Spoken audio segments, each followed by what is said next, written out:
नमस्कार, welcome to learn zone. तो आज हम पढ़ने जा रहे हैं सार्क, जो कि आपके एग्ज़ाम पॉइंट ऑफ व्यू से एक बहुत ही इंपॉर्टेंट टॉपिक है। तो चलिए शुरू करते हैं। सार्क की फुल फॉर्म क्या है? पहले south Asian association for regional cooperation. और ये कितने मेंबर्स का ग्रुप है, कितने कंट्रीज़ आती हैं इसमें? इसमें 8 कंट्रीज़ आती हैं। ये देखिए 8 कंट्रीज़ हमारी जो हैं: अफ़गानिस्तान, पाकिस्तान, इंडिया, नेपाल, भूटान, बांग्लादेश, श्रीलंका और मालदीव्स। ठीक है, ये एक स्लाइड भी मैंने ऐड की है आपके लिए। अफ़गानिस्तान, भूटान, मालदीव्स, पाकिस्तान, बांग्लादेश, इंडिया, नेपाल और श्रीलंका। ठीक है, और जो लास्ट कंट्री ज्वाइन करने वाली थी सार्क को, वो कौन सी थी? अफ़गानिस्तान, जिसने 2007 में रिसेंटली ज्वाइन किया था। ठीक है, अब ये है कि सार्क बनाया क्यों गया था। ठीक है, सार्क बनाया गया था बेसिकली अपने जो भी साउथ एशिया में जो भी नेशन है ना, अपने जैसे अफ़गानिस्तान, पाकिस्तान, इंडिया, जितने भी नेशंस कंट्रीज़ हैं हमारे साउथ एशिया में, उन सभी में एक म्यूचुअल अंडरस्टैंडिंग, एक इकोनॉमिक कॉरिडोर और अपने लोगों की लाइफ को बेटर बनाने के लिए एक ये ग्रुप बनाया गया था बेसिकली, सार्क जो है। ठीक है, इनिशियली इसमें कितने मेंबर्स थे? 7 मेंबर्स थे। और लास्ट में किसने ज्वाइन किया था? अफ़गानिस्तान में 2007 में ज्वाइन किया था। ठीक है, और ये 8 मेंबर का अभी करंटली ये 8 मेंबर कंट्रीज़ का ग्रुप है। ठीक है, ये आप देख सकते हैं इधर स्लाइड में। ठीक है, ये इधर लिखा है कि SAARC is regional organization that promotes economic, social, technological and cultural development in South Asia. ठीक है, ऑर्गेनाइजेशन वाज फाउंडेड, कहाँ फाउंड हुआ था? ये ढाका में फाउंड किया गया था दिसंबर 8, 1985 को। ठीक है, दिसंबर 8, 1985 को। और इसके हेड क्वार्टर कहाँ पे है? काठमांडू, नेपाल में। ये आपके एग्ज़ाम पॉइंट ऑफ व्यू से बहुत ही इंपॉर्टेंट है। एक तो आपने ये डेट याद रखनी है कि कहाँ फार्म किया गया था, कौन सी डेट पे फार्म किया गया था। ढाका, बांग्लादेश में किया गया था फार्म 1985 में। और इसके हेड क्वार्टर्स कहाँ पे हैं? काठमांडू, नेपाल में। ठीक है, अब इसमें कुछ ऑब्जर्वर्स कंट्रीज़ भी रहती हैं। ऑब्जर्वर कंट्रीज़ मतलब कि जो कभी कभी इसमें पार्टिसिपेट करती हैं, कि जिनको as a guest country participation के लिए बुलाया जाता है। वो कौन कौन सी कंट्रीज़ हैं? Australia, European Union, Iran, Japan, Mauritius, South Korea, United State of America, China और म्यांमार। ये याद रखना आपकी, चाइना भी साउथ एशिया में आता है, लेकिन this is not a part of SAARC. ठीक है, ये आप इधर मिस्टेक कर सकते हो एग्ज़ाम में। ठीक है, इधर आप मैप में देख सकते हो। आपके दिमाग में ये मैप हमेशा अंडरस्टूड होना चाहिए, आपके मैप दिमाग में, कि ये वाला मैप आप अपने दिमाग में बैठा लो अच्छी तरह से। ठीक है, मालदीव्स भी है इसमें, मालदीव्स, श्रीलंका, बांग्लादेश, इंडिया, भूटान, नेपाल, पाकिस्तान और अफ़गानिस्तान। ठीक है, उसके बाद हम चलते हैं। फर्स्ट सेक्रेटरी जनरल कौन थे सार्क के? ये मैंने पूरा टू द पॉइंट आपको, जो भी आपके एग्ज़ाम के रिलेटेड जो भी क्वेश्चन बनने हैं वही सिर्फ इस स्लाइड में ऐड किए हुए हैं। मैंने ज़्यादा कुछ ऐड नहीं किया, क्योंकि आपका एग्ज़ाम बहुत ही जल्दी आने वाला है, तो इसलिए मैं टू द पॉइंट जो भी क्वेश्चन आ सकता है प्रोबेबली वही मैंने ऐड किया है स्लाइड में। ठीक है, तो first secretary general of SAARC कौन था? अबुल हसन बांग्लादेश का। ठीक है, और जो करंट सेक्रेटरी जनरल है सार्क के, वो कौन है? गुलाम सरवर। ये इन्होंने कब बहुत ली थी? 2023 में, 4 मार्च 2023 को। डेट इंपॉर्टेंट नहीं है, आप सिर्फ ये याद रख सकते हो कि करंट सेक्रेटरी जनरल कौन है सार्क का? गुलाम सरवर। ठीक है, और फर्स्ट सेक्रेटरी कौन थे? अबुल हसन बांग्लादेश के। ठीक है, ये मैंने आपको ऊपर भी बताया कि लास्ट मेंबर कौन था ज्वाइन करने वाला? अफ़गानिस्तान, 2007 में ज्वाइन किया था। ठीक है, और जो फर्स्ट सबमिट हुई थी, जैसे अब सार्क बना है, सार्क कितने कंट्रीज़ का ग्रुप है? 8 कंट्री का। ठीक है, तो उन्होंने कहीं ना कहीं पहले तो 7 थी। ठीक है, 2007 में जाके ये 8 कंट्री का ग्रुप बना था। तो जो फर्स्ट समिट हुई थी, इसकी फर्स्ट जो मीटिंग हुई थी सभी नेशंस की, वो कहाँ हुई थी?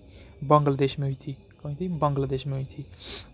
ठीक है, और फर्स्ट समिट जो हुई थी वो बांग्लादेश में हुई थी। फर्स्ट सेक्रेटरी जनरल तब कौन थे? अबुल हसन थे। और फर्स्ट इंडियन कौन था सेक्रेटरी जनरल, जिसमें जो इंडिया से था? ये तो बांग्लादेश से थे ना, अबुल हसन जो थे वो बांग्लादेश से थे। तो इंडिया से कौन था? कांत किशोर भार्गव जो थे फर्स्ट इंडियन थे to serve as secretary general of SAARC. ठीक है, ये आपको याद रखना है। ये मैंने टू द पॉइंट इधर पॉइंट्स लिखे हुए हैं, जो भी आपके एग्ज़ाम में आ सकते हैं, मोस्ट इंपॉर्टेंट पॉइंट है। ठीक है, और फादर ऑफ सार्क किसको कहा जाता है? ज़ियार उल रहमान को, क्योंकि इनकी वजह से ही सार्क जो था, इनकी कोशिशों की वजह से ही सार्क को इस्टेब्लिश किया गया था।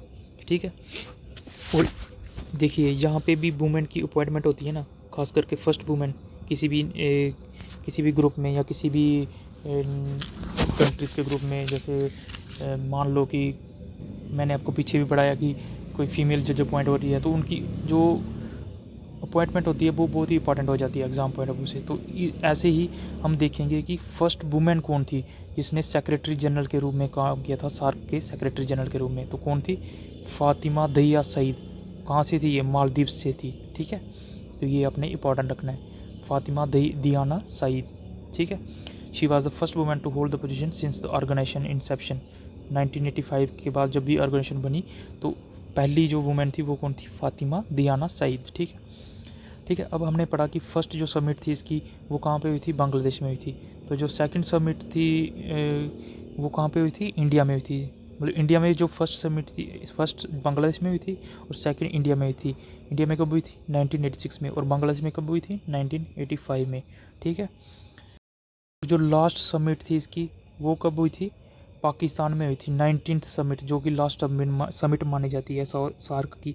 इस्लामाबाद में होनी थी, हुई नहीं थी, होनी थी, लेकिन ड्यू टू सम रीजंस ये पोस्टपोन हो गई थी और आज तक इसके बाद कोई भी समिट नहीं हुई है। और लास्ट समिट फिर किसको माना जाएगा? जो 18 समिट हुई थी, ये कहाँ हुई थी? ये हुई थी हमारी काठमांडू नेपाल में। कब हुई थी? 2014 में, ठीक है।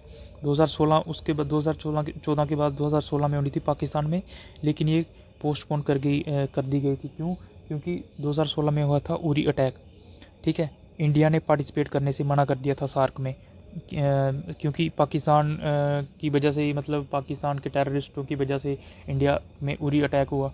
तो इंडिया में जब इंडिया ने जब मना कर दिया तो फिर जो बाकी नेशंस कंट्री थी जैसे अफ़गानिस्तान, भूटान, मालदीव्स, बांग्लादेश, इंडिया और श्रीलंका, इन्होंने भी मना कर दिया। सिर्फ नेपाल ने एग्री किया था, लेकिन ये सार्क फिर पोस्टपोन कर दी गई थी क्योंकि बाकी जो नेशंस थे वो पार्ट नहीं ले इसमें नहीं ले रहे थे पार्ट, ठीक है।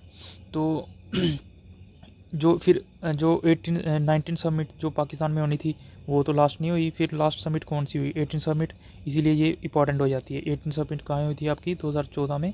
ये ही हम लास्ट समिट मानी जाएगी सार्क की। और ये कहाँ पे हुई थी? ये हुई थी काठमांडू नेपाल में। और इसकी थीम क्या थी? थीम बहुत इंपॉर्टेंट रहती है, ठीक है। थीम आपको हमेशा याद रहनी चाहिए, deeper integration for peace and prosperity, ठीक है। और main host was then the Nepali prime minister Sushil Koirala, ठीक है, जिसके पास होस्टिंग राइट्स रहते हैं, वही जो मेन होस्ट होते हैं, ठीक है। तो नेपाल के प्राइम मिनिस्टर जो थे वो मेन इसमें होस्ट थे, ठीक है। और अब सार्क के जो सार्क में बेसिकली 10 सार्क चार्टर जो है सार्क का, उसमें बेसिकली 10 आर्टिकल बताए गए हैं। 10 आर्टिकल कौन कौन से हैं? जब ये शुरू हुआ था उसमें 10 आर्टिकल बताए गए थे। कौन कौन से आर्टिकल से? आर्टिकल 1 जिसमें ऑब्जेक्टिव्स बताए गए थे सार्क के, क्या क्या ऑब्जेक्टिव्स हैं। और आर्टिकल 2 में प्रिंसिपल्स बताए गए थे कि क्या क्या प्रिंसिपल्स हैं सार्क के, किन प्रिंसिपलों पर ये काम करेगा। फिर आर्टिकल 3 में बताया गया था कि meetings of the head of state of government की साल में कम से कम एक बार तो मीटिंग होगी सार्क के हेड ऑफ स्टेट्स, जो प्राइम मिनिस्टर वगैरह जो रहते हैं कंट्रीज़ के, ठीक है। आर्टिकल 4 में बताया गया था कि काउंसिल में कौन कौन होगा सार्क के काउंसिल में, ठीक है। आर्टिकल 5 में एक स्टैंडिंग कमेटी मिनिस्टर्स बनाए गए थे। काउंसिल के बाद स्टैंडिंग कमेटी मिनिस्टर्स में कौन कौन होगा, ठीक है। 6 में टेक्निकल कमेटी बताई गई। फिर 7 में एक्शन कमेटी बनाई गई। 8 में सेक्रेटरीट भी बताया गया सार्क का, ये हम नीचे भी पढ़ेंगे, ठीक है। आर्टिकल 9 में फाइनेंशियल अरेंजमेंट्स भी बताई गई कि फाइनेंस में क्या क्या कैसे कैसे फाइनेंस की इन्वेस्टमेंट्स होंगी, किस किस नेशन में कौन कौन पार्टिसिपेट करेगा, कहाँ कहाँ पे इन्वेस्टमेंट होगी, क्या, ठीक है। तो ये सब बताया गया। फिर आर्टिकल 10 में जनरल प्रोविज़न थी, ठीक है। इसका जो सेक्रेटरेट है वो इम्पॉर्टेंट है क्योंकि सेक्रेटरेट में ही अब सार्क की फार्मेशन हुई। मैंने आपको बताया कि 1985 को, लेकिन जो सेक्रेटरेट की फार्मेशन हुई वो कब हुई? जनवरी 1987 को। और वो कहाँ हुई? काठमांडू नेपाल में। सार्क की फार्मेशन कहाँ हुई थी? बांग्लादेश, ढाका बांग्लादेश में हुई थी, ठीक है। ढाका बांग्लादेश में हुई, लेकिन इसके सेक्रेटरेट की फार्मेशन कहाँ हुई? नेपाल में। इसीलिए इसके जो सेक्रेटरेट हैं, हेडक्वार्टर जो हैं सार्क के, वो कहाँ पे हैं? काठमांडू नेपाल में। सेक्रेटरेट जो है इसका नेपाल में बैठते हैं, ठीक है। और सेक्रेटरेट की शुरुआत किसने की थी? Late king Birendra Bir Bikram Shah of Nepal, ठीक है। ओबियसली जहाँ पे सेक्रेटरेट बन रहा है तो उसी के जो किंग होंगे वही इसका इनागोरेशन करेंगे, और वही जनरल सेक्रेटरी डायरेक्टर थे। ईटीएफ क्या है? ईटीएफ के बारे में हम नीचे बढ़ेंगे, ठीक है। अब स्ट्रक्चर कैसा है, मतलब सार्क में क्या क्या स्ट्रक्चर है, किस किस तरीके से ऑर्गेनाइज़ किया गया है सार्क को, ठीक है। तो हम पढ़ेंगे SAARC secretary is made up of the secretary general. पहले तो एक सेक्रेटरी जनरल होता है सबसे बड़ा, ठीक है। फिर 8 डायरेक्टर्स होते हैं, ठीक है, 8 डायरेक्टर्स काम करते हैं उसके नीचे। फिर जनरल सर्विसेज स्टाफ, फिर बाकी जो स्टाफ होता है वही काम करता है। तो क्या क्या होता है, सबसे ऊपर क्या होता है, सेक्रेटरी जनरल रहता है, फिर उसके नीचे 8 डायरेक्टर काम करते हैं, ठीक है, फिर बाकी स्टाफ काम करता है, ठीक है। तो ये आ गया सार्क का स्ट्रक्चर, सार्क की ऑर्गेनाइजेशन, ठीक है। उसके बाद है मिस्टर भावेश आर त्रिवेदी जो हैं वो इस समय डायरेक्टर हैं इकोनॉमिक ट्रेड एंड फाइनेंस के, ठीक है। ये मैं क्यों लिख रहा हूँ, डायरेक्टर मतलब 8 की, जो 8 डायरेक्टर मैंने बताया उनमें से एक है मिस्टर भावेश आर त्रिवेदी, और इकोनॉमिक ट्रेड एंड फाइनेंस ये तो बहुत ही इंपॉर्टेंट विंग बन जाता है। ये मैंने क्यों लिखा है, क्योंकि ये इंडिया से हैं, तो इसीलिए ये इंपॉर्टेंट हो जाता है आपके एग्ज़ाम पॉइंट ऑफ व्यू से।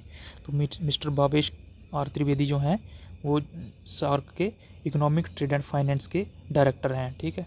इन्होंने कब ज्वाइन किया था, 21 नवंबर 2023 को, ठीक है, रिसेंटली अपॉइंटमेंट हुई थी इनकी, ठीक है। तो ये था हमारा आज का टॉपिक सार्क। इसमें हमने क्या क्या पढ़ा, आई होप आपको सब समझ आया होगा, ठीक है। एक बार क्विक रिवीजन कर लेते हैं सार्क की, ठीक है, क्या क्या पढ़ा हमने, ठीक है। पहले तो हमने पढ़ा कि सार्क होता क्या है, सार्क क्या होता है, south Asian association for regional cooperation, ठीक है। उसके बाद हमने पढ़ा कि सार्क में कितने मेंबर्स कंट्रीज़ आती हैं, तो 8 मेंबर्स कंट्रीज़ आती हैं, ठीक है, 8 मेंबर्स कंट्री आती हैं। और ये कौन कौन सी कंट्री आती हैं ये आप मुझे कमेंट बॉक्स में बताओगे नाम लिख के, ठीक है। उसके बाद क्या है, उसके बाद जो फर्स्ट जो जनरल सेक्रेटरी थे सार्क के वो कौन थे, ठीक है, ये पढ़ा कौन थे जनरल सेक्रेटरी फर्स्ट, ठीक है, ये आ गया अबुल हसन जो थे वो फर्स्ट जनरल सेक्रेटरी थे। फिर हमने पढ़ा कि करंट में जो कौन है वो है गोलम सरवार, ठीक है। फिर लास्ट मेंबर जो ज्वाइन किया था सार्क ने वो कौन था, अफ़गानिस्तान 2007 में, ठीक है। कांत किशोर भार्गव जो हैं वो तो फर्स्ट इंडियन थे जिसने सेक्रेटरी जनरल के रूप में सार्क के ज्वाइन किया था, ठीक है। फादर ऑफ सार्क किसको बोला जाता है, ज़ियाउर रहमान। ये मैंने आपको टू द पॉइंट जो भी एग्ज़ाम ओरिएंटेड क्वेश्चन है वही लिखा है सिर्फ, बाकी मैंने ज़्यादा डीप भी जा सकता था, लेकिन अब मैं आपको कंफ्यूज नहीं करना चाहता क्योंकि आपका एग्ज़ाम बहुत ही नज़दीक है, इसलिए आपको सिर्फ यही प्रिसाइज सिलेबस पढ़ना है, इसी में से आपको एक क्वेश्चन ज़रूर आ जाएगा, ठीक है। उसके बाद था कि पहली वुमेन कौन थी जो जनरल सेक्रेटरी बनी थी, ठीक है, तो कौन थी, फातिमा दियाना सी थी। फिर सार्क की लास्ट समिट कहाँ हुई थी, लास्ट समिट जो हुई थी वो नेपाल में, उसमें काठमांडू नेपाल में मानी जाती है, क्योंकि होनी 2016 में थी पाकिस्तान में, लेकिन उरी अटैक की वजह से वो पोस्टपोन कर दी गई थी और उसके बाद ये आज तक हुई नहीं है, ठीक है। फिर आर्टिकल्स, कितने आर्टिकल्स आते हैं सार्क में, 10 आर्टिकल्स हैं, ठीक है, ठीक है। ये आपके ऑब्जेक्टिव्स वगैरह ये आपको पढ़ने की ज़रूरत नहीं है। फिर आपको ये याद रखना है कि साउथ एशियन एसोसिएशन में जो सेक्रेटरीट है वो कब फार्म किया गया था, तो वो 1987 में किया गया था, ठीक है। किसने फार्म किया था, वीरेंद्र कुमार विक्रम नेपाल के जो थे उन्होंने फार्म किया था। इसकी ऑर्गेनाइजेशन में कितने पार्ट्स होते हैं, तो 3 पार्ट्स होते हैं, जनरल सेक्रेटरी सबसे ऊपर, फिर 8 डायरेक्टर्स होते हैं, फिर उसके पीछे जनरल स्टाफ जो होता है। तो इंडिया का जो डायरेक्टर है इसमें हमें डायरेक्टर कौन है, मिस्टर भावेश आर त्रिवेदी जो है वो उधर डायरेक्टर हैं, ठीक है। तो ये सब था, this is all about your SAARC. I hope ये आपको ये वीडियो पसंद आई होगी। अगर आपको ये वीडियो अच्छी लगी तो please like share and subscribe कर दीजिएगा और अपने दोस्तों को भी शेयर कर दीजिएगा। Thank you.